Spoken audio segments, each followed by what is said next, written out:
तो hello friends, आज की वीडियो में हम पढ़ेंगे रिमोट पोर्ट फॉरवर्डिंग का प्रैक्टिकल करेंगे बेसिकली।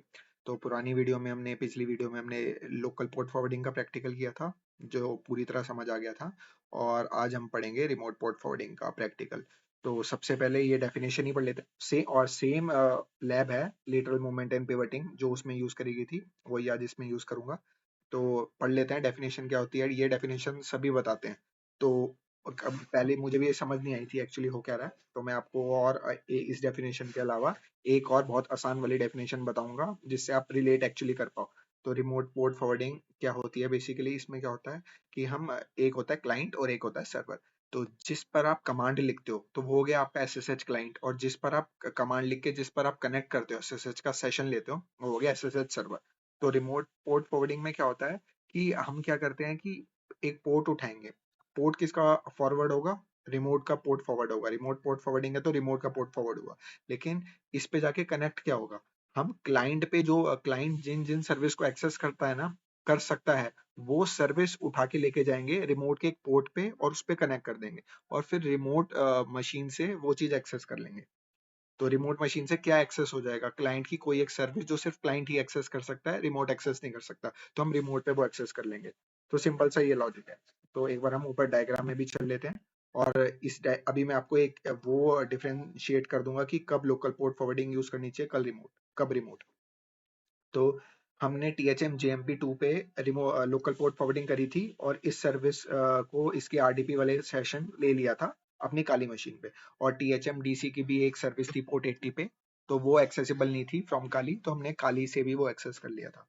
तो अब हम क्या करेंगे, THM JMP2 कॉम्प्रोमाइज है, हम इसे एक्सेस भी कर सकते हैं, RDP भी कर सकते हैं, इस मशीन के साथ हम कुछ भी कर सकते हैं। तो अब लोकल पोर्ट फॉरवर्डिंग हो सकती है, तो हमने लोकल पोर्ट फॉरवर्डिंग कर दी। रिमोट पोर्ट फॉरवर्डिंग भी इस केस में हो सकती है, लेकिन हमें ये पता कैसे चलेगा कि कब रिमोट करनी है कब लोकल करनी है? क्योंकि ऐसे बहुत सारे इंस्टेंस आएंगे जहां आपकी लोकल हो ही नहीं सकती, वहां आपको रिमोट ही करना पड़ेगा। तो वो पता कैसे चलेगा कि यहाँ रिमोट करना है? तो एक्चुअली आप एक मैं सिनेरियो आपको बताता हूँ कि क्या होता है। मान लो ये आपकी मशीन कॉम्प्रोमाइज है और इसका पोर्ट 22 आपके लिए ओपन नहीं है, मतलब आपके लिए मतलब अटैकर के लिए, अटैकर अपनी काली से अटैक करता है, तो आप इस पे एसएसएच ही नहीं कर सकते। और अगर आप इस पे एसएसएच नहीं कर सकते तो लोकल पोर्ट फॉरवर्डिंग में, जैसे मैंने बताया था, आपको फर्स्ट एसएसएच कनेक्शन बनाना पड़ता है THM JMP2 पे। देन आप उसकी जो बाकी सर्विसेज हैं, जैसे THMIS या THMDC कोई सर्विस है, वो काली के एक पोर्ट पे लाके अटैच कर देते हो। लेकिन इसमें हो ही नहीं पाएगा क्योंकि हम इसे एसएसएच कर ही नहीं सकते। तो इसका क्या मतलब है? इस पे एसएसएच बंद है। हो भी सकता है इस पे एसएसएच बंद है, और ये भी हो सकता है कि फायरवॉल लगाओ इसके आगे और वो इसमें THM JMP2 पे इनबाउंड कनेक्शन अलाउ ना करता हो 22 पोर्ट पे। तो इस ओपन हो लेकिन अलाउ ना करता हो बाहर से, बाहर के इंटरनेट से अलाउ ना करता हो, तो आप एसएसएच कर नहीं पाओगे। एसएसएच कर नहीं पाओगे तो लोकल पोर्ट फॉरवर्डिंग भी नहीं हो पाएगी उस केस में। तो अब हम क्या करेंगे, और रिमोट मशीन पे हमने कॉम्प्रोमाइज किया, ठीक है, हम इस पे घुस गए, हमने जाके इसके देखे पोर्ट्स कौन कौन से ओपन है। हमें उधर जाके पता चला कि इसका पोर्ट तो 22 ओपन है। फिर हम कर क्यों नहीं पा रहे? उसे पता चल गया हमें कि फायरवॉल लगा हुआ है, वो इनबाउंड कनेक्शन अलाउ ही नहीं करता है। लेकिन हमें साथ के साथ ये भी पता चला वहां पे कि आउटबाउंड अलाउड है। 22 पोर्ट से आउटबाउंड अलाउड है, मतलब आप किसी दूसरी मशीन पे जो इंटरनेट पे है, इस इंटरनल नेटवर्क से बाहर है, उस पर भी एसएसएच कर सकते हो। तो अब हम बाहर मशीन पे एसएसएच कर सकते हैं, अंदर इस पे आ नहीं सकता, तो यहाँ रिमोट पोर्ट फॉरवर्डिंग करनी पड़ेगी। हम क्या करेंगे, पहले इस पे एक्स फ्री आरडीपी से कनेक्ट करेंगे। ठीक है, एक्स फ्री आरडीपी कर सकते हैं। एक्सपीआरडीपी इस पे कर लिया, इसका मतलब ये थोड़ी ना है कि THMIS भी एक्सेस हो गई। यहाँ हम इसको एक्सेस कैसे करेंगे अपनी काली पे? तो हम क्या करेंगे, इस पे XFreeRDP करेंगे, RDP कनेक्शन लेंगे, उसके बाद इसके थ्रू SSH कमांड चलाएंगे। किस पर? काली पर। तो ये आपका SSH क्लाइंट हो जाएगा, और हमारी काली मशीन, अटैकर मशीन, वो हो जाएगी हमारी SSH सर्वर। तो हम उस पे कनेक्ट करेंगे, उसका काली का एक पोर्ट फॉरवर्ड करेंगे, ओपन करेंगे, और उसके बाद ये सर्विस THMIS की 3389 वाली सर्विस, उससे जाके कनेक्ट कर देंगे। और THMDC की वो पोर्ट 80 वाली जिस पे सर्वर चल रहा है, HFS सर्वर, वो कनेक्ट कर देंगे। और फिर हम अपनी काली मशीन से जो पोर्ट फॉरवर्ड किया था हमारी THM JMP2 में, उस पोर्ट पे, लोकल पोर्ट पे, हम ये सर्विस को एक्सेस कर लेंगे। तो बस यही है। जब फायरवॉल लगाओ, आप एसएसएच ना कर सकते हो, नहीं कर पाओगे जब THM कॉम्प्रोमाइज मशीन पे बिकॉज ऑफ बहुत सारे रूल्स हो सकते हैं, आपका फायरवॉल उनमें से एक रूल था, मैंने आपको बता दिया, नहीं कर पाओगे, लेकिन आउटबाउंड कनेक्शन अलाउड है उस पोर्ट पे, तो आप इस पे पहले XP-RDP लोगे, यहाँ से आउटबाउंड अलाउड है तो अपनी काली पे SSH कनेक्शन भेजोगे और उसका पोर्ट वहां से फॉरवर्ड कर दोगे। तो प्रैक्टिकल करते हैं। तो सबसे पहले पिंग तो मैं आपको दोबारा पिंग करके दिखा देता हूँ। ये हमारी किसकी आईपी है, THM GMP2 की, ठीक है। अब मान लो, क्योंकि इसमें तो आपका 22 पोर्ट ओपन है, लेकिन रिमोट पोर्ट फॉरवर्डिंग सिखानी है तो हम SSH नहीं करेंगे उसमें। मान लो कि वो फायरवॉल रोकता है और THM IIS तो एक्सेसिबल ही नहीं, अब 201 पिंग आएगा ही नहीं, ठीक है, तो कर ही नहीं सकते। अब हम क्या करेंगे, पहले XFree-RDP करेंगे THM GMP2 पे, ठीक है। यहाँ हमने XFree-RDP किया, तो अब RDP कनेक्शन खुलेगा होली नॉरिस यूजर से THM GMP2 का, ठीक है। यहाँ लिखा हुआ who am I, host name THM GMP2। अब हम यहाँ कमांड लिखेंगे SSH -R, R मतलब remote port forwarding, remote machine का जिस पे हम कनेक्ट होंगे उसका पोर्ट फॉरवर्ड करना है। तो कौन सा पोर्ट फॉरवर्ड करें, कोई भी कर सकते हो, जैसे मैंने लोकल पोर्ट फॉरवर्डिंग में 1234 लिया था, इसमें आप 3389 ले लेते हैं, कुछ भी कर सकते हो। और कौन सी सर्विस, जो SSH क्लाइंट क्लाइंट एक्सेस कर सकता है, क्लाइंट हमारे इस केस में THM GMP2 है, तो ये कौन सी मशीन एक्सेस कर सकता है, कोई भी। THM IIS ले रहा हूं मैं, THM DC का पोर्ट 80 आप खुद कर लीजिएगा, वो हो जाएगा, बिल्कुल ऐसे करना है, THM IIS, ठीक है, .za .try hack me, sorry गलत हो गया, tryhackme.com, ठीक है।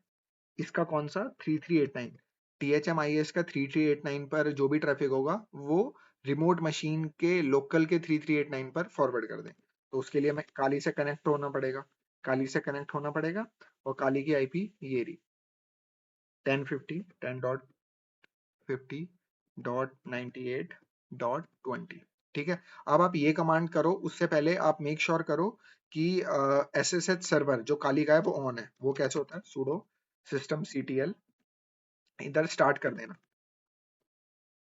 स्टार्ट, ठीक है, ऐसे करोगे पूछेगा। अब आप स्टेटस देख सकते हो यहाँ से कि ऑन हो गया ही नहीं हो गया, ठीक है, एक्टिव रनिंग आ रहा है। तो अब हम क्या करेंगे, कंट्रोल L कर लेते हैं एक बार, XFree-RDP, ये देखो अब ये क्या कह रहा है कि आईपी क्या है, टारगेट आईपी मेरे 3389 पर पोर्ट पर क्या फॉरवर्ड हो रखा है, THM IIS वाली सारी सर्विस, मतलब 3389 पर THM IIS के 3389 पर उसका RDP सेशन चल रहा है, तो वो हमने किधर कर दी थी, वो हमने ट्रांसफर कर दी थी रिमोट मशीन के 3389 पर। रिमोट मशीन कौन सी है, काली, तो 3389 पर हमने कर दी थी। और यहाँ पे पोर्ट देने की जरूरत नहीं है, क्योंकि XFree-RDP देखेगा कि हम RDP कर रहे हैं, तो बाय डिफॉल्ट जो डिफॉल्ट पोर्ट होता है 3389 ही होता है, तो देने की जरूरत नहीं। अब मैं यहाँ पे करूंगा, ये एक बार हुआ क्यों नहीं, let me check, connection failed आ रहा है, अच्छा सॉरी मैंने इधर एंटर नहीं किया था, तो यहाँ पासवर्ड पूछा, यहाँ पासवर्ड देना है। अब यहाँ आपको दिख गया कि काली लोग पोर्ट फॉरवर्ड हो चुका है रिमोट मशीन का, ये इंडिकेशन होती है। अब मैं एंटर करूंगा, अब मुझे THM IIS का RDP खुल जाएगा अपने इस आईपी पे, लोकल होस्ट की 3389 आईपी पर। और आप यहाँ देख भी सकते हैं, मैंने कॉरिन वाटर से लॉग इन किया, THM IIS हुआ है, तो सिंपल था। और आशा करता हूँ इसमें आपको लोकल पोर्ट फॉरवर्डिंग और रिमोट पोर्ट फॉरवर्डिंग में कोई बीच में कंफ्यूजन नहीं रही होगी। मतलब इस केस में तो हमने दोनों ही यूज कर दिए, जहां सिर्फ रिमोट यूज हो सकता है मैंने आपको वो यूज केस भी बता दिया, कि जहां आपका उस कॉम्प्रोमाइज मशीन पर SSH कनेक्शन मतलब इनबाउंड कनेक्शन अलाउड ही नहीं है, आप SSH कर ही नहीं सकते उस पे, तो आपको रिमोट पोर्ट फॉरवर्डिंग करनी पड़ेगी उस केस में जब आउटबाउंड कनेक्शन अलाउड है।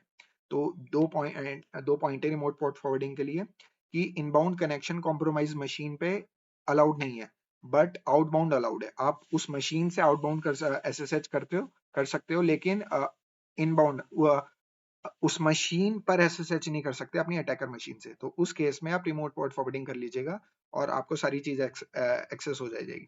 तो ऐसे ही जैसे इसमें किया था हमने, आप यहाँ कर दो, इसकी जगह आप THM DC का पोर्ट 80 कर दो, और इधर भी कोई 1 2 3 4 रैंडम कोई पोर्ट डाल दो, और फिर बाद में आप काली के ब्राउजर पे जाके 127.6852 या कोई भी है तो पुराना है, लोकल पोर्ट फॉरवर्डिंग का खुला पड़ा है जो मैंने करके दिखाया था, यहाँ पे वो एक्सेस कर लीजिएगा। तो आशा करता हूँ आपको ये पूरा क्लियर हो गया होगा, कोई दिक्कत नहीं होगी। और अगर कुछ भी दिक्कत होगी तो आप कमेंट में पूछिए, मैं आपको पूरा क्लियर करने की पूरी कोशिश करूँगा। तो मिलते हैं नेक्स्ट वीडियो में। Good bye.